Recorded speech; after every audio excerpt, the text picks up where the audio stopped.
Faridpur civil surgeon কার্যালয়ের স্বাস্থ্য সহকারী নিয়োগ পরীক্ষায় ব্যাপক অনিয়ম ও দুর্নীতির অভিযোগ উঠেছে। 7 জন পরীক্ষার্থী যারা পরীক্ষায় অংশ নিয়েছিলেন এবং তার মধ্যে কিন্তু 2-1 জন যারা কিন্তু এই নিয়োগে তারা সুপারিশপ্রাপ্ত হয়ে কিন্তু যোগদান করতে আসেন এবং সেই যোগদানে বাধা দেওয়ার ফলে কিন্তু আজকে ঠিক তারা এই সিভিল সার্জন কার্যালয়ের সামনে এই অবস্থান কর্মসূচি পালন করছেন এবং তারা যেটা বলছেন যে তারা বৈধভাবে তারা লিখিত পরীক্ষা দিয়েছেন, ভাইবা দিয়েছেন এবং তাকে মোবাইলে তার কংগ্রাচুলেশন SMS আসে এবং যোগদান করতে আসেন গত 1 জুন। কিন্তু যোগদান করতে আসলেই সিভিল সার্জন কার্যালয় থেকে কিন্তু তাকে বাধা দেওয়া হয় এবং তাকে নানা ধরনের বুঝিয়ে তাকে নানা ধরনের কথাবার্তা বলে কিন্তু তাকে ফিরিয়ে দেওয়া হয় এবং এ বিষয়ে কিন্তু আসলে সিভিল সার্জন কার্যালয় এবং জেলা প্রশাসক বরাবর কিন্তু তারা অভিযোগ দিয়েছেন। আমি চূড়ান্তভাবে সিলেক্টেড এবং সেই ডকুমেন্ট আমার কাছে সব কিছু আছে।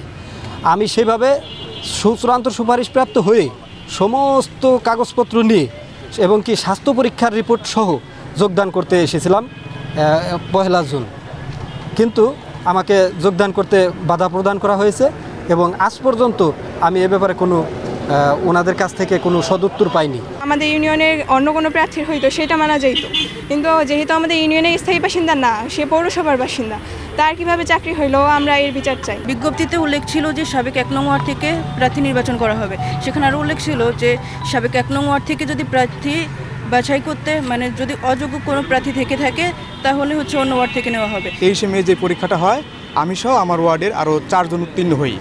আমরা ভাইবা দেই এবং আমার রিটেনের মার্ক 70-এর মধ্যে 80-র মধ্যে 68 বা 70 এরকম, এবং ভাইবাতে আমাকে যে প্রশ্নগুলো করা হয়েছে আমি সুন্দরভাবে সেই উত্তরগুলো দিয়েছি এবং সেখানে খুবই পজিটিভমূলক কথা আমার সাথে বলা হয়েছে। তো আমি খুবই আশাবাদী যে আমার চাকরিটা হয়ে যাবে এবং চূড়ান্ত রেজাল্টের পর দেখি যে আমরা যে 4 জন ভাইবা দিচ্ছি এই 4 জনের কারো চাকরি না হয়ে সাবেক 2 নং ওয়ার্ডের একজন প্রার্থীর চাকরি হয়। কয়েকজন রয়েছেন যাদের কিন্তু একেবারেই বয়স শেষ প্রান্তে এবং সর্বশেষ যে চাকরির জন্য আবেদন করেছিলেন সেই চাকরি না হওয়াতে কিন্তু অনেকেই কিন্তু পরিবার কিন্তু তাদের ঠিক আর্থিকভাবে তাদের সচ্ছলতা নেই এবং পারিবারিকভাবে এই চাকরিটি না হলে কিন্তু তারা আসলে অর্ধাহারে অনাহারেও কিন্তু অনেককেই কিন্তু থাকতে হবে। কমপ্লেন যখনই এসেছে তখনই আমরা এদের আপনার যোগদানটা আমরা স্থগিত করেছি। কারণ কমপ্লেন যখনই আসবে তখনই যোগদান স্থগিত করার কারণ কি, এখানে একটা তদন্ত করতে হবে।